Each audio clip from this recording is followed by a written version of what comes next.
painkillers are killing your liver." They told her it was just a pill, a small fix for a small pain. They wrote it on a pad, signed their name, and looked into her eyes the way doctors do with practiced calm. She left believing the calm. Her name was Maya, 38, daughter, sister, nurse at a community clinic. She knew more about medicine than many patients did.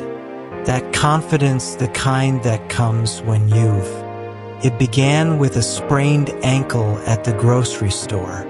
She laughed it off. Then the migraines started, a slow, waking thunder behind the eyes. A wisdom tooth roared, a shoulder that remembered a car accident years ago. The pain never asked permission. It just came. Maya asked the pharmacist for just something for the pain, please. Something I can manage and still work tomorrow. A doctor prescribed something she trusted. Acetaminophen. Safe, he said. At the right dose, totally safe. She believed him. She had to. Her life was a ledger of responsibilities. There were bills, kids to pick up, patients to care for. There was no time to be fragile. So she took them. A little more on the nights the pain was loud. A double dose when a shift stretched into infinity. A handful that whispered, "You can make it through tonight." She stacked her courage like plates, fragile, balanced, trembling, and kept going. The first sign was small, fatigue that felt like grief. A yellowing at the corner of her eyes she blamed on fluorescent lights. A taste of metal in her mouth she told herself was from the antibiotics weeks ago. She worked through it. She smiled for patience. She charted notes with shaky hands and chalked it up to exhaustion. Maya kept saying to herself, "I'm fine, really. I just need to rest." But rest did not heal the slow dismantling inside her. The liver, the quiet, steady engine everyone takes for granted, began to struggle under a load it was never meant to carry. Tiny cells, heroic in their work, fought a war she could not see. We don't see our liver. It's a private organ. It does its work in the dark, turning what we swallow into something our body can use, or into poison. Most of us never imagine it can be betrayed by what we reach for in the medicine cabinet. One night, Maya's breath became shaky as she stood at the sink and watched her fingers tremble. Her skin began to take on a strange warmth. She called her sister, Sarah, on the phone. Sarah answered with a concerned voice. "Maya, you sound off. Are you sleeping?" Maya tried to play down her feelings and answered, "Long shifts. You know me. I'll be fine." If only she had listened to the tenderness in her sister's voice. If only she had taken the whisper of fatigue seriously as real trouble and not as price paid for productivity. If only. It happened fast, and then it happened slowly, the cruel paradox of time and sickness. Tests, then more tests. A diagnosis that did not roll off the tongue but landed like an anchor. Acute liver failure. The pills she trusted too many nights. Too many bottles had stacked into a weight her liver could not bear. The doctor calmly and in a professional manner said, "We're going to admit you. We'll do everything we can." He said everything with the same kind of calm she once trusted. The words slid over a ledge she could not see. She reached for hope with both hands. She was 38. She had 10 to 12 more things on her to-do list than she had hours in a day.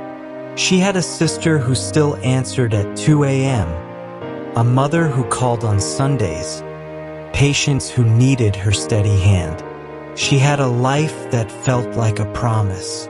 Maya said to herself in small, frightened voice, "I don't want to die." Unfortunately, nobody does. That sentence holds everything. Regret, pleading, the sudden, sharp realization that time is finite and fragile. Around her, machines hummed a lullaby that was not kind. She understood what the rhythm meant. Her sister Sarah sat by her bed and played the old mixtape of their childhood in her head. She remembered Maya at 7, cherished and covered in mud, holding up a cracked gadget and beaming like she'd invented the world. She remembered the woman who had taught her to tie a tie, to treat a burn, to tell the truth even when it hurt. Sarah's voice started breaking. "Why didn't you tell me?" Maya, despite being weak, forced out a laugh and said, "I thought I had more time. More time." The phrase hung between them like a fragile glass ornament. How many of us carry more time like a promise? How many of us spend it like credit we'll always have? The doctors fought. The nurses fought. They called specialists. They spoke words like transplant, antidote, supportive care. Hope came in measured doses and sometimes in the weary faces of people who had seen too many endings. Then, the doctor announced in a gentle voice, "We can try a transplant, but she's young, we need to run the tests. We need a donor." A donor? One human hand extended to another. A stranger's grief could be the shape of her survival.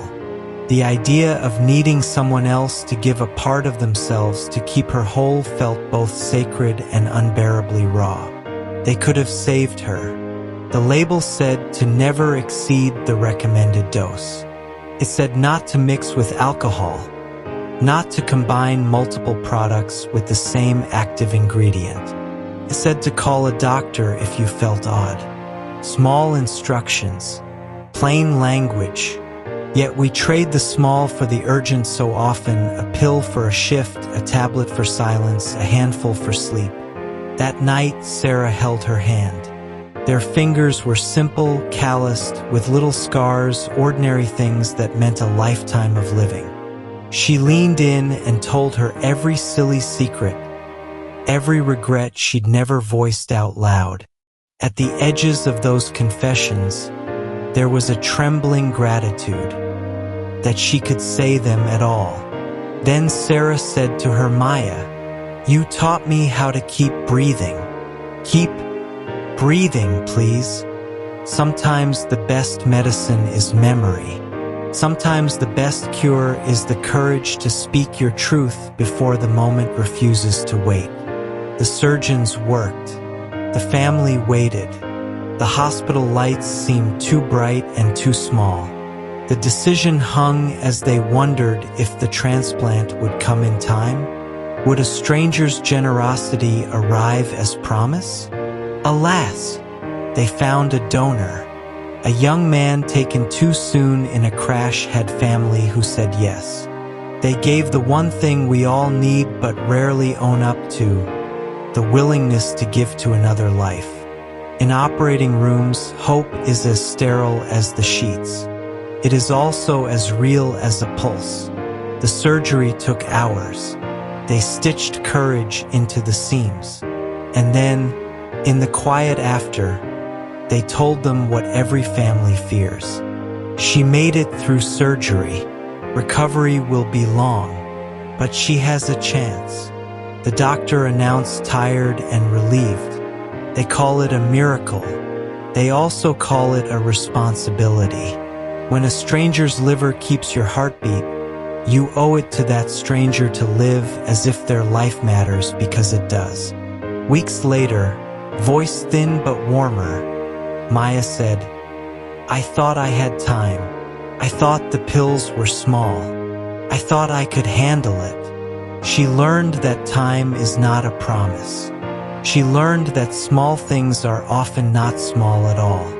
She learned to talk about pain like a person, not a fault to be hidden, not an enemy to be swallowed, but a signal to be heard. This is not just Maya's story. It is the story of the woman at the desk next to you, the man who takes pills after a game, the mother who mixes medications and doesn't realize two of them have the same active ingredient, the teenager who thinks a pill can buy back a night out. If this story moves you, if it tugs at a place in your chest you thought was private, then listen. Read the labels. Ask the questions. Trust a second opinion if something feels wrong. Don't trade tomorrow for a quiet tonight without knowing the cost. Maya survived. She stitches her life back together one careful choice at a time. She learned to speak up for pain that would not be silenced.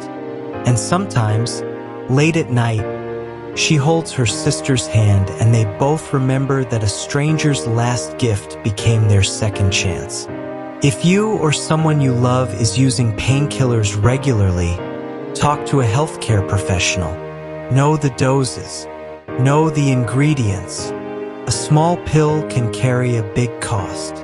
If you're blessed by this story, subscribe to Beyond Prescription for more intriguing medical stories.